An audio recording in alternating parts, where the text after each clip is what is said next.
Let's see what we have for this week. On October the 6th, that's the Monday, we're gonna start off with 3 sets of 3 back squats, and after that we're gonna do 3 sets of 3 split jerks, ascending in weight. So that means you can add weight on each set. And we do sets of 3 because whenever you do sets of 3 to 5, that increases power. Whenever you do 3 to 5 reps, that increases power. Whenever you're doing 1 to 2 reps, maybe even up to 3, you do that to increase your 1 rep max. And anything from about 8 to 15 reps is used to gain muscle size, not necessarily strength or power. So you see like a lot of bodybuilders doing high rep work. But so our goal here is we're working to increase power, so we're going to be doing sets of 3 reps. And then we're going to move on to the conditioning part. This is meant to be a little quicker and intense, not a lot of resting or standing around during the workout. Not that anybody does that much, but sometimes we do need breaks during a workout. This is meant to be sprinting pretty much the whole time. So you're going to have 8 minutes. Every minute you're going to do 3 kettlebell jerks with your left arm, 3 kettlebell jerks with your right arm. You'll notice that's the heavier kettlebells. After you do that with each arm, you're going to do 2 muscle ups. If you're not able to do muscle ups, you'll do one of the pull-up variations. And if you finish in, say, 40 seconds, then you just rest the next 20 seconds till you get to the next minute. One thing we're going to do is not use bands for 2 reasons. One, to get this workout in within the minute is going to take a little too long to get into a band. But also, whenever you don't use a band, it strengthens your pull-up in a little different way than if you were to use a band. So it gives a little variation there. And your score today is if you get through all of the rounds in time and you finish your 2 muscle-ups or your pull-ups before the minute ends, your score is going to be how fast you do your last round. Now, if you're not able to get all the pull-ups in the minute, you're just going to keep up a total count of all your pull-ups for the workout. So it kind of be like doing the jerks and then as many reps as possible of pull-ups with the time remaining. Going on to Tuesday, we're starting off with cleans, 3 sets of 3. Again, we do 3 reps for power. Then we're going to do a longer workout here, which is the goal. So this is a little more aerobic than we had the day before, which is pretty intense. But you're going to start off with a 600-meter run, 30 ground to overhead with a plate. So that's just holding on to a 45 or 25-pound plate. You touch the ground, press it overhead. 400-meter run, then kettlebell swings. Then you're going to run again, and you're going to do 10 snatch. Now those snatch may be kind of heavy for some people. It should be fairly heavy, but scale it as you need. So today is just some pulling movements coupled with running. On the cleans, back to the cleans, we encourage you to do squat cleans, but not everybody's able to do that.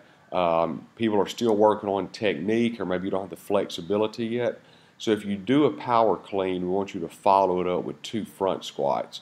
Again, that strengthens the squat, and it also helps work that flexibility. On Wednesday, we're going to start off with the skill work that we've been doing. Handstand walks or hold, the rope climbs, double unders, and pistols. So I hope some people are seeing some improvement there because we've really been very consistent at hitting that each week. Then we're going to do some run intervals. You may have noticed over the past few weeks, we do a week that with some shorter intervals, but more of them. Then we increase the distance of the intervals. And so basically we're cycling volume and intensity. Then we go, after that, we're going to do 2 rounds, not for time, of backward sled pulls, hollow bodies, and Supermans. So the backward sled pulls are going to work your quads a little bit more, work the front of the body, and those hollow bodies and Supermans are there to help strengthen up your core. All right, moving on to Thursdays. These have been really fun with the partner workouts. So if you haven't already read our blog on barbells for boobs coming up, be sure and check that out. It's a really fun event, and I mention that now because we're going to be doing a version of the barbells for boobs workout on Thursday. First, we're starting out with shoulder press, and then we're moving on to a partner workout called double city block Grace. So as a partner, you're going to do 6 rounds for time of 10 clean and jerks and run 400 meters. The first 2 rounds, or the first round, one partner has to do everything.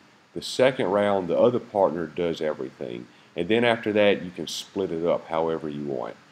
You don't have to do the runs together, so only one partner runs the 400 each time. Then moving down to Friday, we're going to start off with deadlifts. And then we have a workout that's going to help our conditioning, but also our grip strength. So we start off with a 200-meter farmer's carry. Then we're going to do 3 rounds of box jumps. Make sure you step down on those box jumps, chest-to-bar pull-ups, and 5 ring dips, and 10 burpees. And then once you finish those 3 rounds, you're going to end with another 200-meter farmer's carry. Let's go back to these movements. Box jumps with step downs. I mentioned this a couple weeks ago. We do step downs for 2 reasons.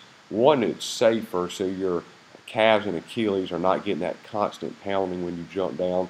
And also when you step down, it causes you to start from a dead stop each time, which requires a little bit more explosion, so it actually makes it a little more difficult. Then we have the chest-to-bar pull-ups, supplementing those muscle-ups and the pull-ups we did earlier in the week. On the ring dips, you're not going to use a band, so if you're not able to do a ring dip, we'll have a modified version for you on the bench. Let's move on to Saturday. Saturdays have been a lot of fun lately, also with the partner workouts, and a lot of people have been coming, so if you haven't checked out Saturday, try to make it this weekend. We're going to do 3 position snatch, 3 sets of 3. Then we're going to do a partner workout. 20 minutes, you're going to do 60 front rack lunges. So that's just holding that bar in the front rack position and lunging. You want to keep that back foot planted on the ground. So you're going to lunge forward and push off back to stand up. Then we'll do hang snatches, front squats, and shoulder to overhead. Whatever is your limiting movement today, that's the weight you want to use. So you don't want to be switching weight in and out. So if your weak point is shoulder to overhead, you could do everything else, but you could only do like 105 on shoulder to overhead. Go ahead and use 105 pounds on everything else. And then if there's a guy named the Fuse Cat that will be participating in Saturday's workout, he is going to use 135 pounds on each movement. That's only if your official name is Fuse Cat. So, hope you enjoy the week. Also, Saturday is the Coleman race. We do have a team doing that, so if you don't want to do this, well, you could do both if you wanted to. It'd be a nice challenge. But anyway, either make it out for the Saturday workout or make it over to the Coleman race. See you soon.